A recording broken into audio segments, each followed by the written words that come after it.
today with our class as lots of others people money, and we start with Orchos Tzadikim, and this session and all of them should be dedicated to Rifah Shlema dear Rabbi Yaron Roven Shlita. His name is Yaron Ben Doris. Also to Yehudis Bas Noach, Ariela Ora Bas Anna, Imim Rasi Rachel Bas Brandel, David Shlomo Ben Sandra. Quick release of our dear friend Moshe Shmuel Ben Pnina. Also to Atzlacha Rabba, which is very needed at this point, especially to our dear friends Giveres Chana Bas Avram Avinu and the whole family. Beezrat Hashem. All right.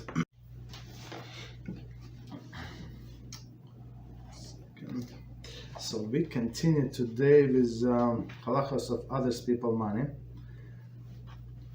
Second, let me quickly go back. So we started section F. And now topics are going to be ordinary stealing. Apologies. The big topic is how to return stolen property. Okay, so the ordinary stealing, stealing by refusing to pay. Next topic, stealing by capitalizing on the victim's mistake. And last topic is stealing, borrowing without permission. Okay. So now we're on the first one, how to return stolen property. Okay. Return. Okay. So number one is returning it without telling the victim. So is it allowed? Okay. A. Victim does not know of theft. So that's the easiest one. If the victim does not know of theft, one may return the money without telling the victim. For example, he took supplies from work. He may anonymously restore the supply, restock the supply cabinet. Okay. If he cheated the customer by billing him for the items that were not shipped, he may return the money by adding fictitious credit to the customer's account without telling the customer. He is not required to inform the victim of any wrongdoing or to ask the victim forgiveness because the victim did not know about the theft and did not suffer any anguish. Rather, he may send the money in envelope with no name or explanation. Okay. So, okay, let's finish all of them, then we review. Second scenario, victim knows of the theft but does not know who did it. Even if the victim knows about the theft but does not know who did it, one may return the money without telling the victim. However, in this case, since the victim knew about the theft and suffered anguish, his forgiveness is required. Very interesting. Therefore, in addition to returning the money, one must send the victim letter of apology, which can be anonymous, asking for forgiveness. And the third scenario, victim knows who did it. If the victim knows about the theft and also knows who took it, one must inform the victim that he is returning that he took from him and requests his forgiveness. Okay. All right. So let's go over these three different scenarios. So again, returning without telling the victim. Okay, without telling. So a victim does not know of theft. If the victim does not know of theft, one may return the money without telling the victim. So it was about money is very, very simple, but about other things maybe not so simple, right? And I think I said in the Talmud, and actually we learned from a Rambam, right? So he said, or was it from Talmud? I don't remember. Right, so it says that if you steal the animal, right, and you took the animal to your location and then you drag it back, basically, yeah, right. So animal is like maybe hungry, maybe scared, maybe in shock or something, right?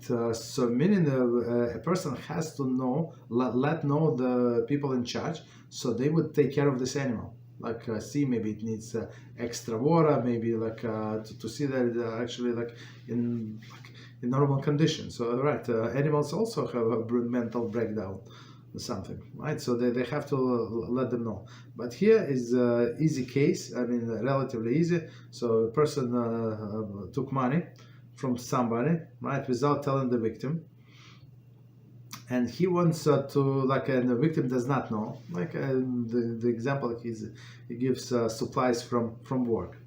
I mean, right, like notebooks, I don't know, pen, erasers, I don't know, pencil sharpeners, all of these things, right? They cost money, right? And then he brought back to work, put it back in the cabinet. There is no problem, right? Another example that he gives, if she did a customer in a building, by billing him for the item that were not shipped. So meaning if a person gets like huge bill, like 10 pages, 20 pages, would he really be able to see, like, if compare that everything was shipped? I mean, if it's small company, maybe yes, but bigger company, usually people so busy would not be able to, right? And see one item that it was billed but not shipped, most likely not, right? So next time, just give him some fictitious credit, right? Customer according account without telling the customer. So meaning he's okay, credit, something went wrong, this and that. So we always can explain that we bill you for something last time. I apologize, this amount, like $300. I apologize, we bill you, it was mistake. Right? Mistake meaning that he made a mistake that he was trying to steal from the customer. Yeah, so we're not allowed to lie, but in a sense it's not lying. So I did a mistake. So here we go. We credit it back to you, right? If he asks what his credit is for, right? Very simple. All right, right. He's not required to inform the victim of any wrongdoing or ask the victim forgiveness. So one of the things how to do teshuvah in the interpersonal relationships, as we explained, is ask forgiveness because this theft caused them suffering, right? But if they did not know about the theft, there was no suffering. So meaning if you put it back, give it back to him, right? Even without he did not know about the fact of the theft, and he does not know about the fact of the return, so there is no problem and no apology is needed, right? Forgiveness because he did not suffer any anguish, right? Rather, he may send the money in the envelope with no name or explanation. Again, it's not if it was cash or something, right? So meaning we have to make sure that to write down or like print or something like the name of that person, right? And say that this is your money, because otherwise a person, honest person, he would say or she would say, look, somebody gave me by mistakes, probably belong to my neighbor, probably belong to this person, that person. So we have to, if somebody is going to do this envelope with cash, so it must be the name of this person must be written on envelope. Continue. It should be sent verification of receipt or tracking number to confirm the victim received it. Okay. So if they want to do it like over mail, like overnight or something, there is no problem. But with the tracking receipt, meaning that they have to sign for it, and that there is going to be their name, right? So no problem. Very good. So this is this first one case is easy. Again, person did not know who stole it. Right.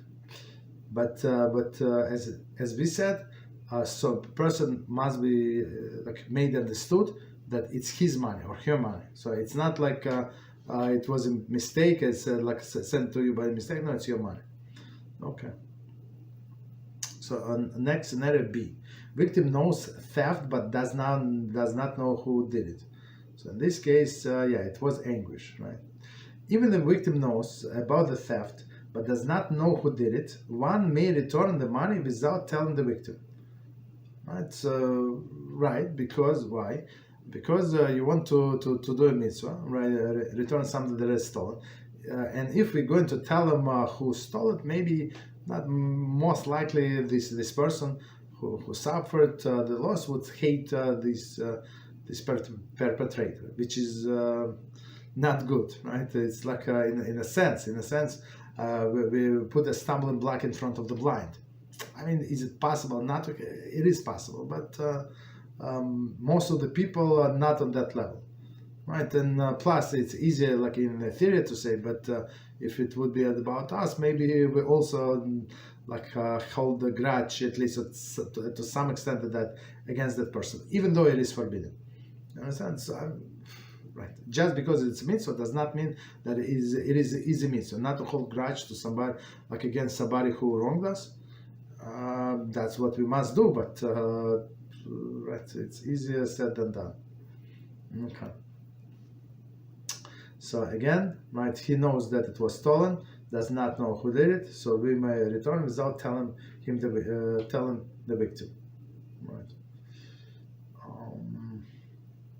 Commentary. For example, it can be credit his account or mail the money to him and obtain verification of receipt or tracking number to confirm the victim actually received it. Okay, so I mean exactly the same thing. We have to right, make sure that he got this money exact amount, especially when it's like not even amount, like something with a penny or 37 cents. $317.37. Okay, so a person would get it, like hopefully understand that this is reimbursement. Okay. Continue. However, in this case, since the victim knew about the theft and suffered anguish, the forgiveness is required. So that's a little different from previous one. If he did not know that it was stolen, that's understandable. Now he knew that it was stolen, but does not know who stole it. So still it is an issue, right? Forgiveness is required. Therefore, right, in addition to returning the money, one must send the victim the letter of apology, which can be anonymous, asking for forgiveness. I mean, as we understand, this letter of apology. I mean, the letter of apology is amazing, anonymous, amazing. But how do we know that he actually forgave us? Right? That's I think is a question. And commentaries say, although one may not write letter anonymously, one may write it. It is better if disclose his identity and apologize. Right. So even though it is allowed, but like to send an anonymous letter, but proper to disclose that it the identity and apologize. Of course, in this case, a person is not going to meet face to face with the person he wronged, but he's going to make sure that he got forgiven. Otherwise, how do you know that person got forgiven? Some people don't forgive and went for change or something. Okay. So I was part of things. A guy wanted to kill another person, literally, not. I mean, he was looking for a weapon. Baruch Hashem, there were several us. We stopped them. We stopped this clown, because of the a bottle of soda. I'm not sure how much it costs now, $2, $3, I don't know. Right, but he wanted to steal it. It was a joke. It was not a joke from the store, but they started yelling. So and then a Jewish owner across the street, and there were other people where Hashem got involved. We took him out of the store, but it was crazy. Because of what? Because of the bottle of the soda. He was yelling, "I'm going to kill you. I'm going to destroy your store." For what? For $2 or $3. I don't know how much, but up to $5 for sure. Right. So meaning that people get upset because of this amounts. Okay. So to say just because you return and ask for forgiveness, they forgive. Maybe yes, maybe not. Right. So I could not believe. I said, look, sorry, I said, let's go to the store. No, not from this store. Let's go to the next door store. I'm going to buy you a bottle of soda. What is it? If you like a bottle of soda, and I can save somebody's life, it's I think it's a very cheap payment, right? To save somebody's life. Okay. Terrible. So C. Okay. So I mean, the third scenario. Victim knows who did it. If the victim knows about the theft and also who took it, one must inform the victim, right, that he is returning what he took from him and requests his forgiveness. Okay, so that's I think this one would be the most common. And sometimes, as we said, it's not, people like do not want to do it. Why? Because of the embarrassment, and they don't want to live through embarrassment. So if it would be very advisable to find a third party, right, to go with that person, or to go instead of that person and apologize on behalf of that person, return or give a gift. So we also say buy, I don't know, this right, buy something like a gift card or something, buy champagne or something, like a bottle of wine, like something, liquor, I don't know, a cake, something like the gift card from a supermarket. If it's a Jewish person, right, I mean, talking about Jews, from Jewish supermarket, like right, all of them I think sell gift cards.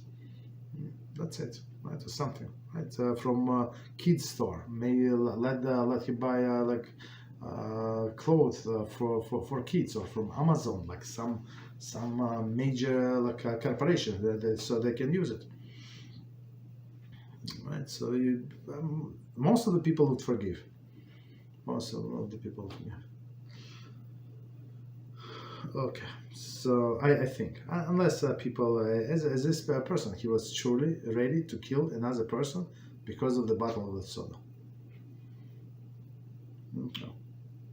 So number 2, still has stolen item.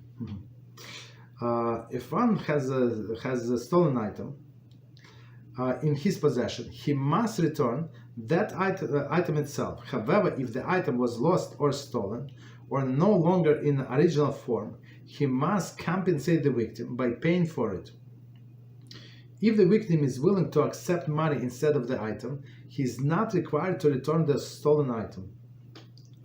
If one stolen from Akum, for example, took a product from Akum on a trial basis and did not return it, borrowed item from Akum and kept it, and still has the item in his possession, he must return it to the Akum.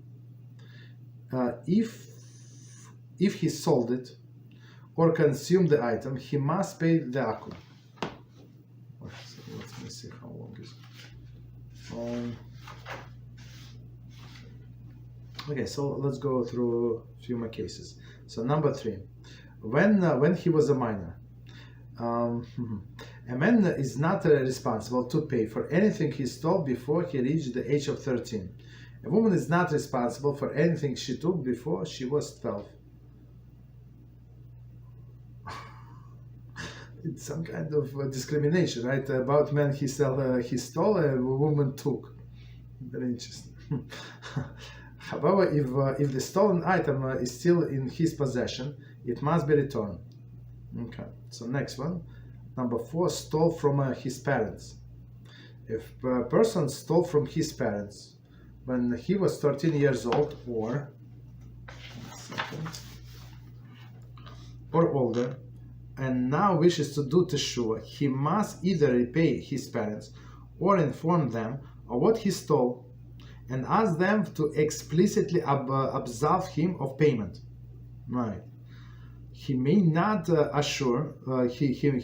he may not assume that his parents automatically pardon him unless they explicitly say so. And this is, I think, it's my personal take. And until our generation, this was like almost unheard of. Of course, there are like low people in every generation, but in this generation, is right. It's very common, unfortunately. So let's review these three cases. So first case, still has a stolen item.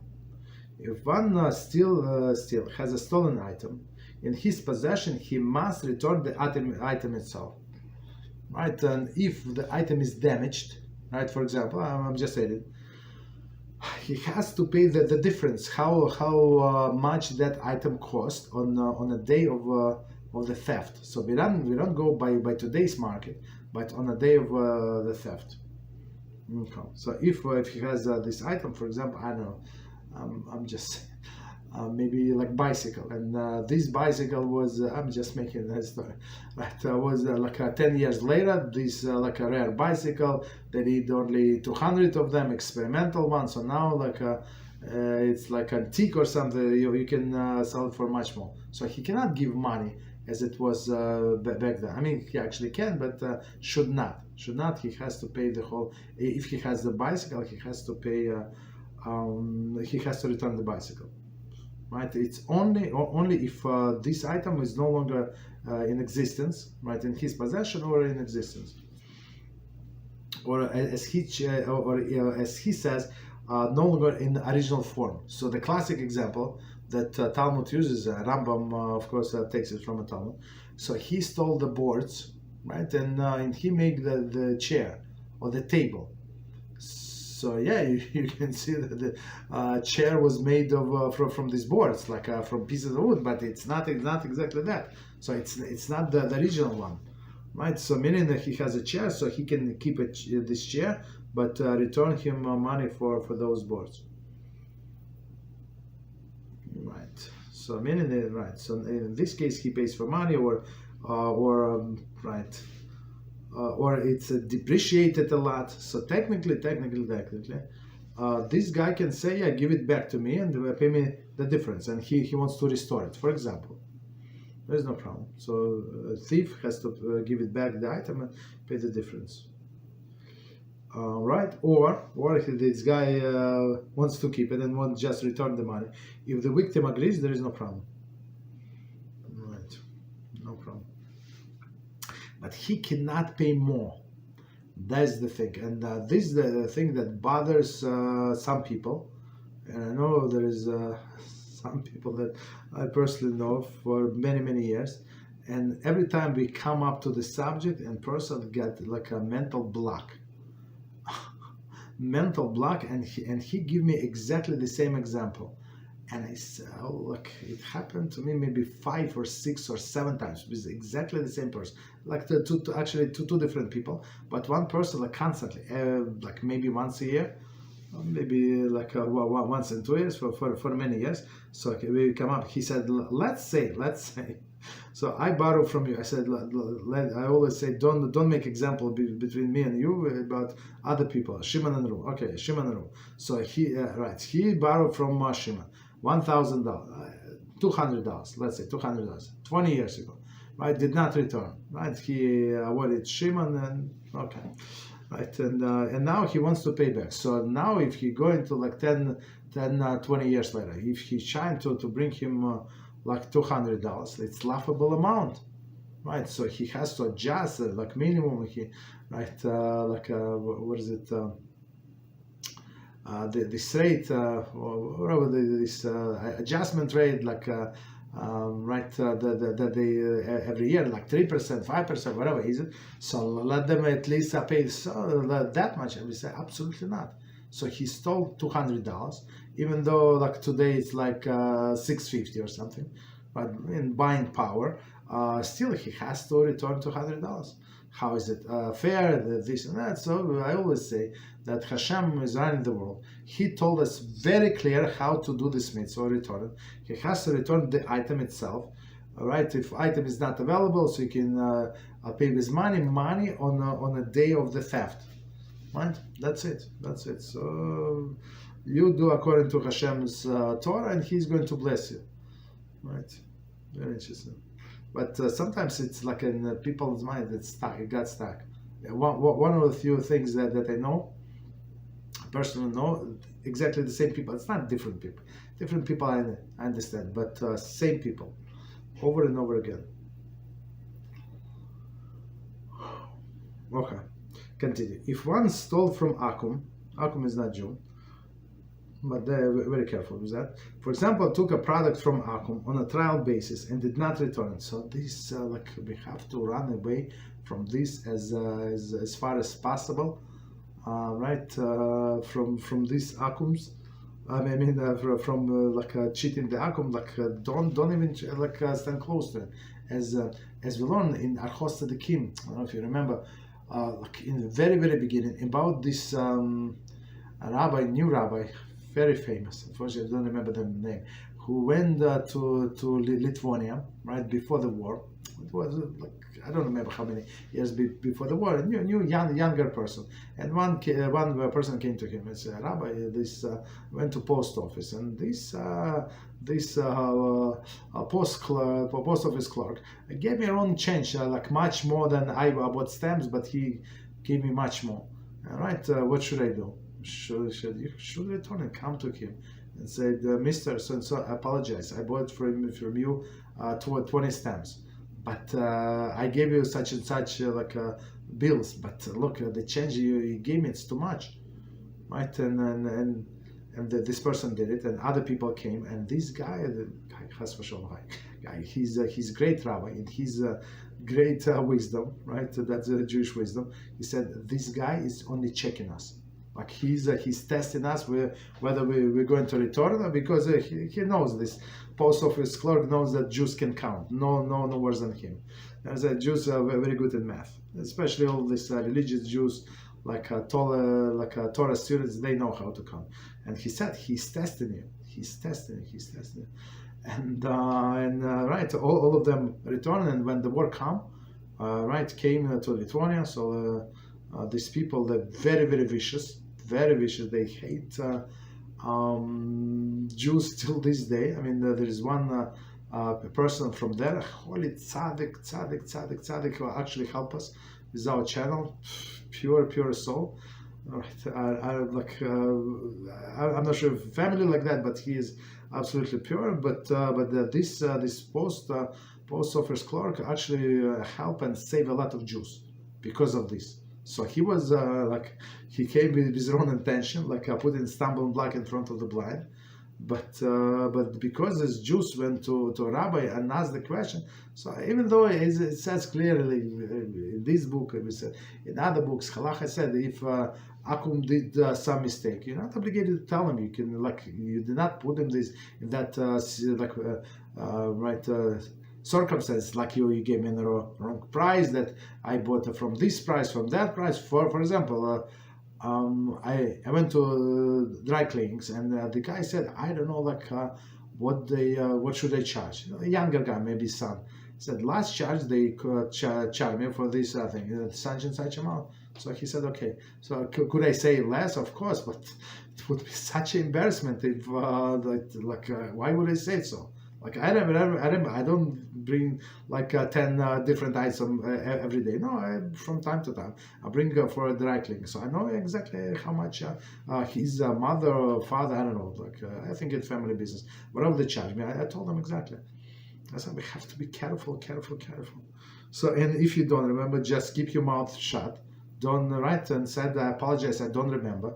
Let him find out. Let him make calls and say, you know what, don't prepare, pay when you come back. No problem. I mean, it's a little cheaper when you're prepared. I mean, they always do a good job. So if I can save I don't know, 25%, I don't mind. I pay him in advance. Or 20%. I don't remember, 20 or 25%. I think it's a lot, 20%. So you can save. Okay, no problem. All right. So meaning, right. So going back. So stole from the Akum. Right. Product like a child did not return. Borrowed item for an item and kept it. Right. It's terrible. It's absolutely terrible. Right. And still has that item in his possession. He must return it. To the Akum. Commentary. Unless the Akum is willing to accept payments in lieu of the item.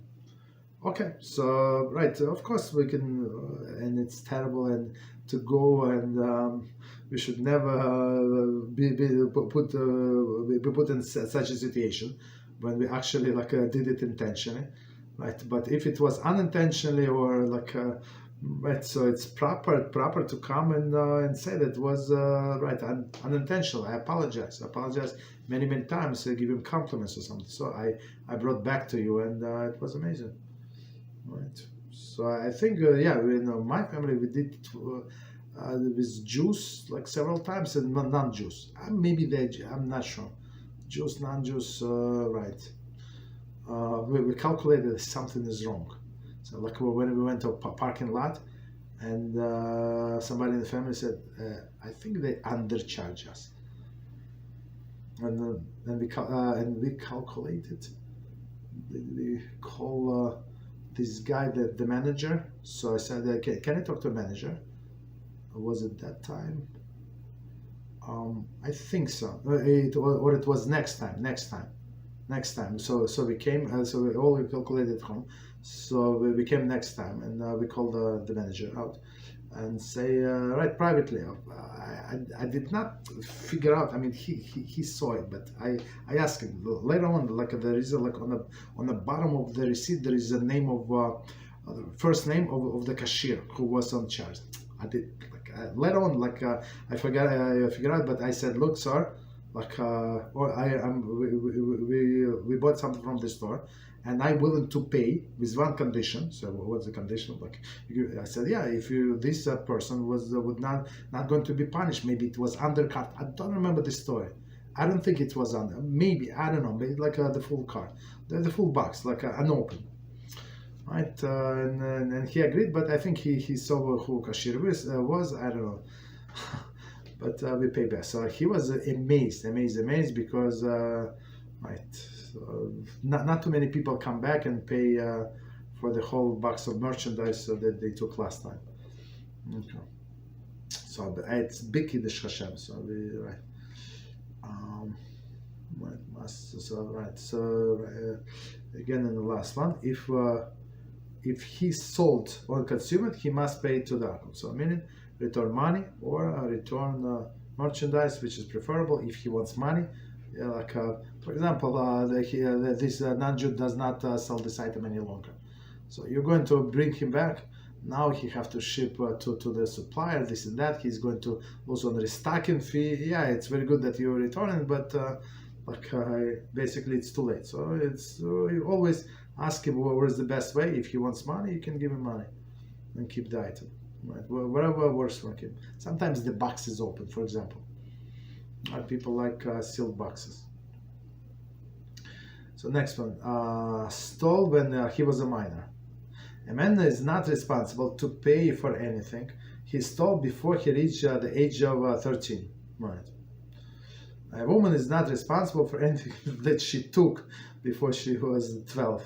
However, if a stolen item is still in his possession, it must be returned.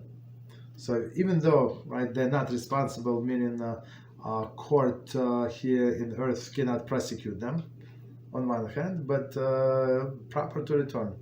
Comment if it's still there. Okay. If he stole the item as a minor and it was in his possession when he reached the age of 13, although it's no longer in his possession, although it is no longer in his possession, he must pay.